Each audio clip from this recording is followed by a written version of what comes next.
Are you new to phone flipping?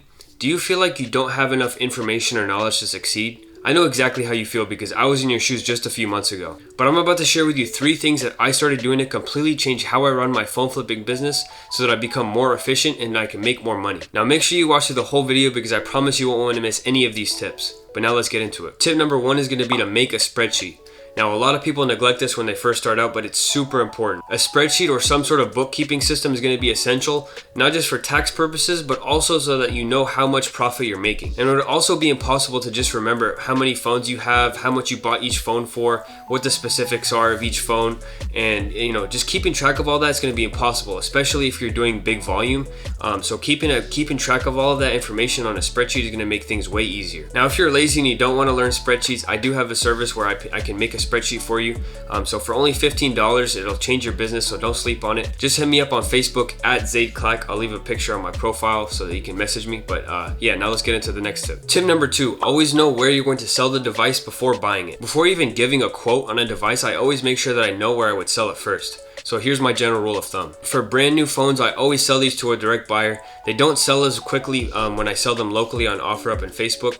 And I just find that it's less hassle to sell to a direct buyer just so I can make my quick profit and move on to the next phone. For used unlocked iPhones with a clean IMEI, I always sell these locally on OfferUp, Facebook, Craigslist. The reason why is because I get to maximize my profits and they sell really quickly. I live in a really populated area, so when I list an unlocked iPhone, they typically sell within like 2 to 3 days. Sometimes even like the same day that I list it, I'll sell it. So for me, unlocked iPhones are just much better to sell locally and make the extra profit. Now for Verizon phones, these are super profitable in my opinion because you can buy them at carrier locked prices and unlock them super easily with SigW. I'll leave a screenshot in the video, but SigW has a service where you can unlock Verizon phones for $7 or $9 depending on the model. And you buy these at carrier locked prices, and then once it's unlocked, I sell it locally or to a direct buyer. Now for AT&T phones, these are also pretty simple. If it's a replacement device or if it's paid off, then you can actually unlock it for free with the AT&T unlock portal. If it's not unlockable and it's going to remain carrier locked, I just sell it to a direct buyer. For Cricket phones, these can be unlocked on SigW as well. The service costs $10 and you would have to wait 6 days, but it's definitely worth it because the difference between carrier locked and unlocked prices is drastic. So if you get a Cricket phone, unlock it with SigW and sell it as unlocked. Once again, if it's new, I sell it to a direct buyer. If it's used, I sell it locally. Now T-Mobile phones are a little different because these are not really worth unlocking.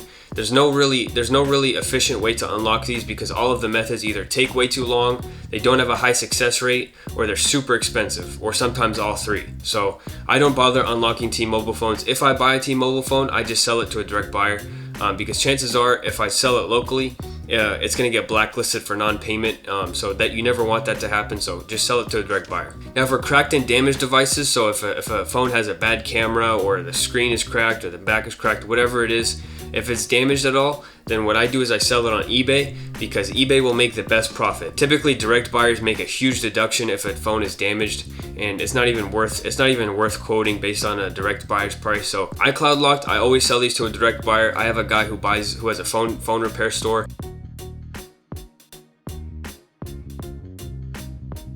iCloud locked phones, they're always going to be used for parts, so I just sell to him. But now that we've talked about knowing where to sell each device, let's talk about how you actually make the offer. Now tip number 3 is going to be using Atlas to make appraisals. Whenever a customer messages me with their device, I always immediately just go on Atlas's spreadsheet to see what they pay because they're generally the biggest direct buyer, so whatever their price is going to be, it's typically going to be pretty similar to all the other direct buyers. So I just look at Atlas's spreadsheet, and then from there, I basically deduct 25% so that I make 25% profit. Oftentimes, I end up getting 50% profit or more, but this is just a general rule of thumb. Like 25% is my minimum. Now, if it's a cheaper iPhone, like an iPhone X or an 11, I just look at what Atlas pays, and then I subtract $50 to $100, and that's what I offer my customer. 9 times out of 10, deducting $50 to $100 will actually make you close to 50% profit margins or even more. For example, if someone comes up to me and says, "How much do you offer for an iPhone XR 64GB unlocked?" I would look at Atlas's spreadsheet and I would see that for grade B, they pay $150 for an unlocked XR. And then from there, I would basically deduct $50 and offer $100.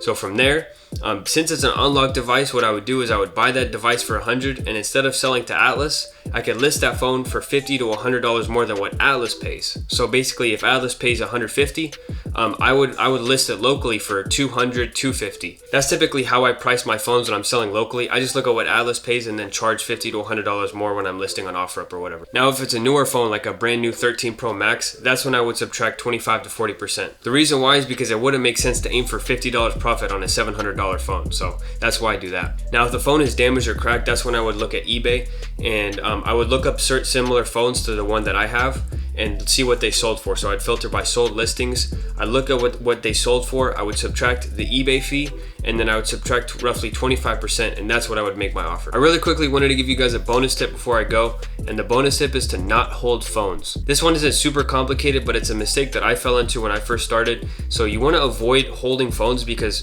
direct buyers typically update their prices every Monday, and you just don't want to be stuck with a phone after like a long time, and then all of a sudden, 2 weeks go by and the price has dropped by like $50. So, money loves speed, so you always want to make sure that you keep your phones moving. If you're trying to sell a phone locally and it's not moving as quickly as you thought, just sell it to a direct buyer and make your profit and move on to the next phone. And if you buy a phone with the intent to sell to a direct buyer, don't hesitate, just ship it out as soon as possible. Procrastination will make you lose money, so you always want to make sure you keep your phones moving. There's always more phones that you can buy. So if you have to take less profit than you were expecting, it's okay. Just move on to the next phone, because that's what's going to allow you to make more profit and get the next deal. And that's all I really wanted to add. Just keep your money moving. Keep a spreadsheet. Know where you're going to sell before you buy, and keep in mind the tips that I mentioned on how to make actual appraisals, and you'll be well on your way to being a better phone flipper. But that pretty much wraps up all of my tips. I hope you got some value out of the video, and I really hope you learned something new. And I'd also appreciate it if you could smash that like button and subscribe to the channel if you're new. I'm trying to get my channel to 100 subs by the end of the month, and if you could help me get there, I'd really appreciate it. With all that being said, remember, a blessed day and stay clacking. Peace. Perfect.